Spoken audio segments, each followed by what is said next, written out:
From stories across the globe to stories here at home, this is the National News Broadcast. A very good evening to you. I'm Sharifa Tahir. Good evening, I'm Clifford Richards. First of all, we take a look at the headlines. The President instructs to take speedy steps to commence academic activities of GCE ordinary level, advanced level and the first year of state universities. The Health Minister says that 70% of the population has been fully vaccinated. The Sri Lanka Nidahas Podujana Alliance prepares to make observations of the Yugadanavi thermal power plant cabinet paper. The People's Bank says payments to the Chinese company were suspended due to a court order. Moving on to the stories in detail. Party leaders of the Sri Lanka Nidahas Podujana Alliance have agreed to make observations on the cabinet paper related to the Yugadanavi thermal power plant. They've agreed during a meeting at Temple Trees yesterday, which was held under the patronage of President Gotabaya Rajapaksa and Prime Minister Mahinda Rajapaksa. Lengthy discussions took place on the Yugadanavi thermal power plant cabinet paper. Apart from that, attention was paid on the COVID pandemic and the present situation of the salary issue, teachers and principals. The party leaders paid attention on the development of western and eastern terminals of the Sri Lanka Ports Authority, monitoring of government's development activities, prices of goods and services, organic agriculture and fertilizer.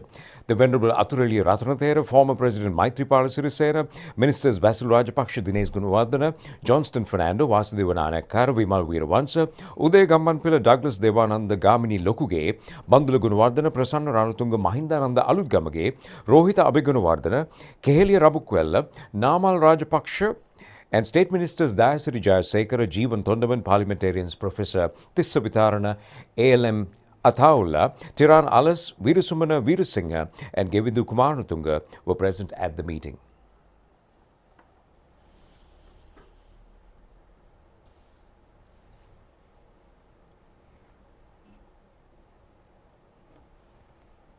In the meantime, Mathura New Court Complex and Balasmula District Court building was vested with the public today under the patronage of Prime Minister Mahinda Rajapaksa. The Prime Minister opened the buildings online from the Temple Trees. 1,286 million rupees have been spent to build the new court complex constructed at Mathura Kottavilla area. It is consisted of an appeals court, a high court, 4 district courts, 2 magistrate courts and a labour tribunal. The foundation stone was laid to the new Bar Association building to coincide with the opening of the new court complex. Speaker Mahinda Yapa, Ministers Ali Sabri, Dallas Alahaperuma and State Minister Kanchana Wijesekara were present on the occasion. Balasmula District Magistrate Court building was also opened today. 66 million rupees have been spent to construct the building. Ministers Chamal Rajapaksa, Ali Sabri and State Minister D.V. Chanaka were present at the occasion. Well, looking at the COVID situation locally, the government has decided to lift travel restrictions between the provinces at 4 a.m. on Sunday. President Gotabaya Rajapaksa said that the decision was taken with the aim of maintaining civilian life without disruptions on the new normal situation. The President mentioned this during a discussion of video technology with the COVID Eradication Committee this morning. Health recommendations have been given to commence GCE ordinary level and advanced level classes for all schools. The President said that the principals should be briefed about the matter and steps should be taken to commence schools.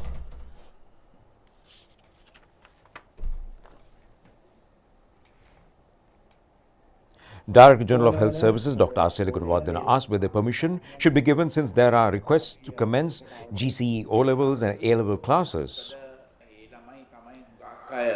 The President said that permission should be given. The President said a large number of students have sent him letters. The students are keen to follow O-levels and A-level classes. Therefore, the opportunity should be given. The President has informed health and education officials to look into the possibility of commencing academic activities of first-year students in state universities. It was decided during the discussion to make it compulsory to have the vaccination card when entering public places. The health authorities pointed out that there are provisions to take legal action against persons who have not taken the vaccine and said that legal advice has been sought from the Attorney General in this regard. The President has reviewed the progress of the vaccination program of school students. The President emphasized the need to further strengthen the vaccination program to minimize COVID deaths and the number of patients. He has instructed to deploy mobile vaccination vehicles in remote areas. The President has instructed them to get the assistance of PHIs, Grama Seva officials and the local political authorities for the purpose.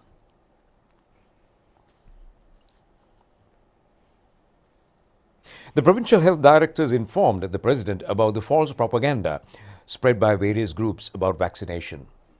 The President instructed the IGP to look into immediately about these propaganda about social media and other various groups who try to frighten people about vaccination program. He pointed out that provincial and district health directors are entrusted with more responsibility to control the present situation in the normalization process of the country. He requested them to be further committed for the success of the COVID eradication program by coordinating all sectors. The tourism industry has been identified as a priority area to revive the economy. Minister Prasanna Ranatunga pointed out the need to take new decisions expeditiously. The President said that everyone should give their support to develop the tourism industry according to the advice of health experts.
Minister Prasanna Ranatunga said that there are no travel restrictions from the 1st of November. A campaign will be conducted stating restaurants could be opened, weddings have a limit of 150. The minister said a large number of foreign film directors met him and Minister Namal Rajapaksa. There's a big demand for weddings, he said. With the situation in India, they would like to come here. It is good to increase the number of guests for foreign weddings so that they can stay at hotels. It is better to increase the number of separately taking fully vaccinated persons and the persons who have not been vaccinated. විදේශික wedding සඳහාවත් අපිට ඒ සීමාව වැඩි කරොත් මොකද ඒගොල්ලන් ඇවිල්ලා හෝටල් වල එකට ඉඳලා එහෙම යන්නේ ඒගොල්ලන් එන අයගෙන් බොහෝ දෙනෙක් අපි එන්කරේජ් කරන්නේ ෆුල් වැක්සිනේට් අයට කියලා. එහෙම නොවන අය වෙනමයි අරගෙන කරන්න පුළුවන් ඒ සීමාව අපිට වැඩි කරොත්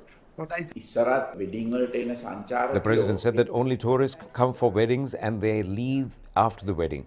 If they stay inside a bubble, it can be done, and how many of them would come? කරන්න පුළුවන් විශාල ගාණක් ඉන්නේ බොහොම කලාතුරකින් average කීයක් දෙන්නේ Well, the minister said that a minimum of about 300 would go for a hotel. This affects only the hotel function. If they're going out, they can do so according to the laws of the country, he said.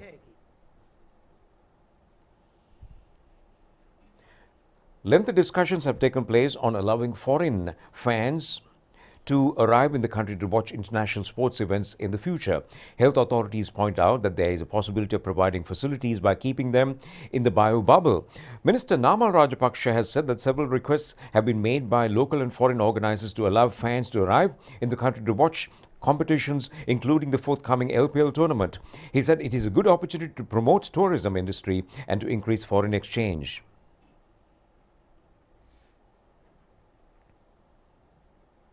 Minister Namal Rajapaksa said that there are several international competitions in the country. 4 football teams are coming to Sri Lanka. There are inquiries from Maldives to come to watch the match. It would be possible to bring down about 10,000 this year. Airport travel pass can be given to the ground. A travel app can be made to allow the ground using the same app. This is the first time FIFA president is coming to the country, he said. එකේ travel pass එකම QR එක ground එකට දෙන්න. ඒතකොට airport එකේ travel app එකෙන්ම ground එකට ticket එකක් දැක්ක ඇතුල් වෙන විදියට අපිට හදන්න පුළුවන්. ඒතකොට අපි අලුතෙන් app එකක් හදන්න ඕනෙත් නැහැ. FIFA ප්‍රෙසිඩන්ට්ව කැමැත්ත පළ කරලා තියෙනවා අවසන් තරඟයට එන්න. ඉතින් බොහෝ දුරට එයි. ඉතිහාසයේ පළවෙනි වතාවට FIFA ප්‍රෙසිඩන්ට් ලංකාවට එන්නේ. ප්ලෑන් එකක් දෙන්න. The president asked to give a plan stating how they are being brought and how they are staying. Meanwhile, Health Minister Kehele Rabukkala says 70% of the local population have been vaccinated. The Health Minister mentioned this when he met a group of people, including Chairman of the European Union to Sri Lanka and the Maldives, Denny Chabi. The minister said that the population above 30 years have been fully vaccinated. He pointed out that 60% of the youth between the ages of 20 and 29 have been vaccinated. He pointed out 32% of the school children between the ages of 15 and 19 have been vaccinated. The European Union provided health equipment to the value of 2 million euros to the local health system with the coordination of the WHO. A total of 28,733,144, or rather 28,733,144 vaccine doses have been inoculated under the COVID-19 immunization program thus far. A total of 15,376,578 have received the first dose of the vaccine, while 13,356,566 have received both doses. Thus far, a total of 139,472 vaccine doses had been administered yesterday. The funeral of Chancellor of Kelaniya University, Chief Judicial Sanganayaka of Colombo and Chilaw, and Chief Prelate of Paliyagada Vidyalankara Pirivan, Agga Mahapandit Venerable Dr. Valamitiyave Kusala Dhammathera is scheduled to be held at 2 p.m. on Sunday at the Independence Square in Colombo. The government has declared Sunday as a day of mourning in connection with the funeral. The remains of late Thera are being kept at Paliyagada Vidyalankara Pirivana. President Gotabaya Rajapaksa paid his last respects to the late Thera this afternoon. The president conveyed his condolences to the Buddhist monks and the Dayaka Sabha of the temple and relatives of the late Thera. The president held discussions with the Buddhist prelates about the funeral arrangements, since he has instructed the funeral to be conducted under state patronage.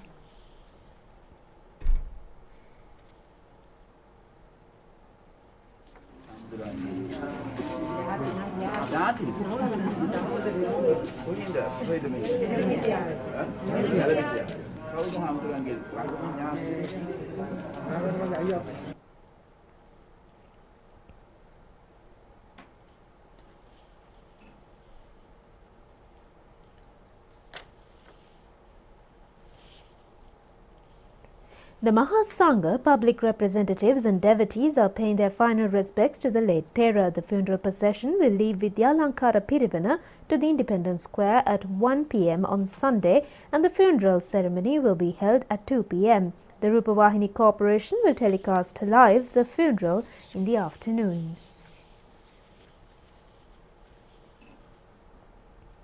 The People's Bank says that payments related to letter of credit have been suspended temporarily due to a restraining order issued by the Colombo Commercial High Court.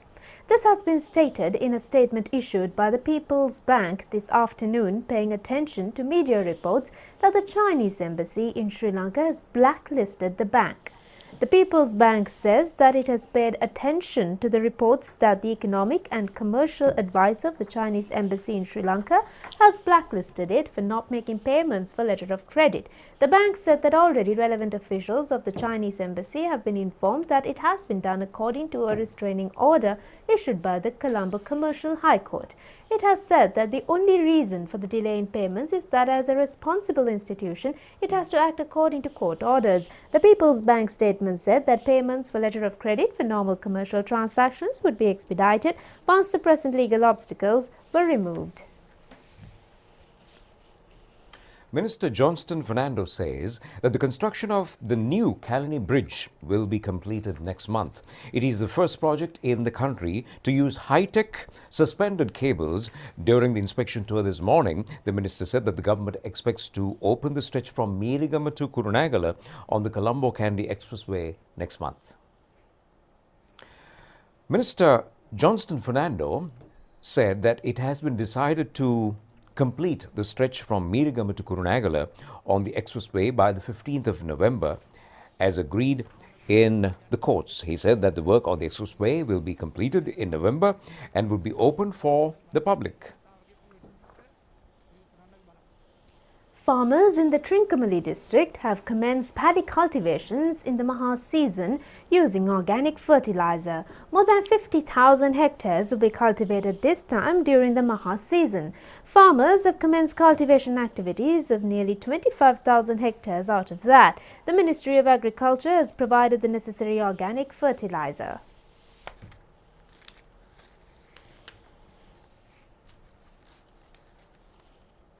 Well, the Z scores for university entrance in the GCE Advanced Level 2020 were issued today. This was disclosed by Chairman of the University Grants Commission, Professor Sampath Amaratunga, during a media briefing. Well, 41,510 students have qualified for university entrance. They would be selected for 130 study programs. The students can get their results by logging into admission.ugc.ac.lk website. They can also get information over the telephone numbers 0112 695 301, 0112 695 302, and 0112 692 357, and 0112 675 854. The students can also get information by calling the State Information Center on telephone number 1919 or sending an SMS by typing UGC blank examination number.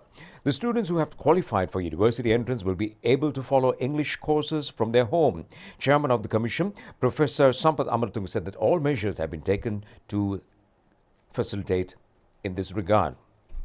Remarkable achievement.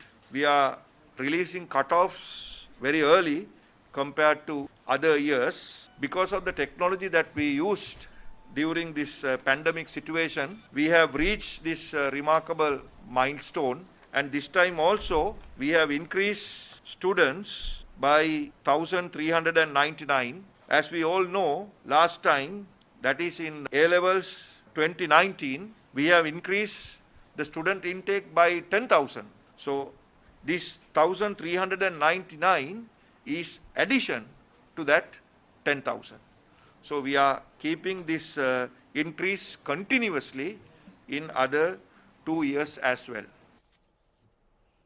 In the meantime, the US ambassador in Sri Lanka, Lena B. Tepelides, who is scheduled to return to her country after completing her tenure, met President Gotabaya Rajapaksa yesterday at the Presidential Secretariat. The President appreciated the support given by Ambassador Elena Tepelides to enhance bilateral cooperation between the US and Sri Lanka. The President expressed his gratitude for the US government for the support given to the health sector to control the pandemic. Ambassador Elena expressed her happiness about the progress Sri Lanka has achieved in the vaccination program to control COVID and thanked the President and the government for the support given to her to perform her duties.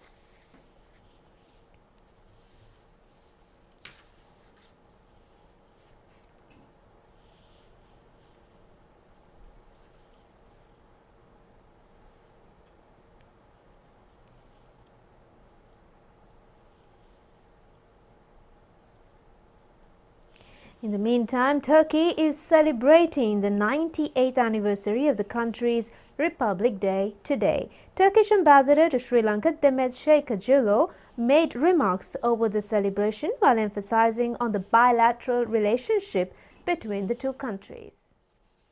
As we are proudly celebrating the 98th anniversary of the establishment of the Republic today, it gives me immense pride and honor to share my feelings as Ambassador of the Republic of Turkey. The Ottoman Empire joined World War I on the side of the Central Powers. When they lost the war, the Allies occupied the capital of the Ottoman state and its lands. At the end of the war that lasted for 4 years, the resources and the people of the empire were exhausted. A young officer revolted against the defeat and those who accepted it. He landed in Samsun on 19th May 1990. He organized the resistance. He formed a new parliamentary government in Ankara. He led the army and the liberation war to victory.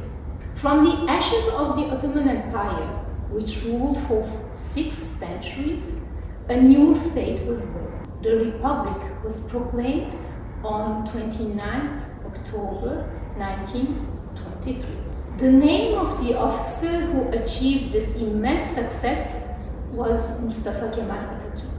He was a visionary statesman who led the foundation to raise the newly established state to the level of modern civilizations. He became the first president of the Republic of Turkey. He started great reforms to save people from ignorance and servitude and the country from underdevelopment. He undertook reforms that led the country to the success it achieved today. He gave women's equal rights as men, unified education, modernized laws, enabled the transition to a secular legal order, and adopted secularism, prepared development plans that paved the way for establishment of modern farming and industrialization of the country. Every year on 29th October, we also commemorate Mustafa Kemal Atatürk, his comrades in arms, our martyrs falling to protect the nation, our veterans, with great respect and gratitude. Due to the pandemic, which took our lives hostage for almost 2 years now, this would be the second year we will not be able to share our joy with our friends. We look forward to being able to celebrate our Republic Day together with our citizens and friends in Sri Lanka in the coming years. Well, another step of Oppuwa Gedaratama program, jointly conducted by the Ministry of Lands and Land Reforms Commission, took place yesterday, covering Trincomalee and Batticaloa districts in the Eastern Province. Well, the aim of the program is to provide a land deed for every citizen according to the Vistas of Prosperity national policy.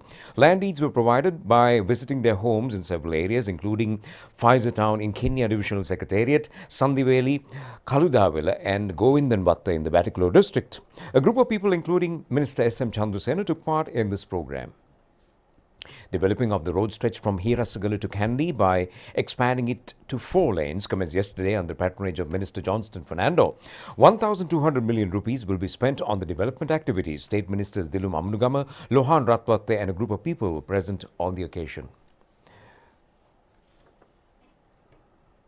The 424th supermarket of Sathasa supermarket chain was vested with the public in Palmadulla Vidyalaya Mawata yesterday.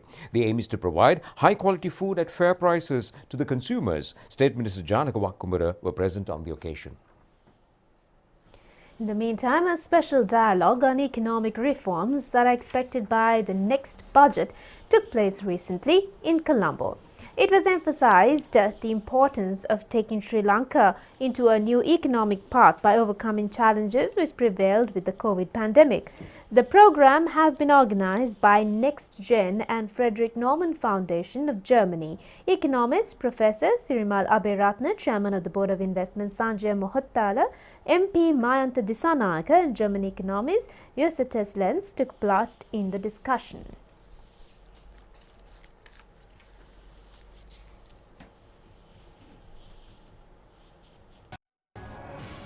We're looking forward to more exciting cricket. And on that note, we end the news. Do enjoy the rest of the programs. Take care and good night. Stay safe.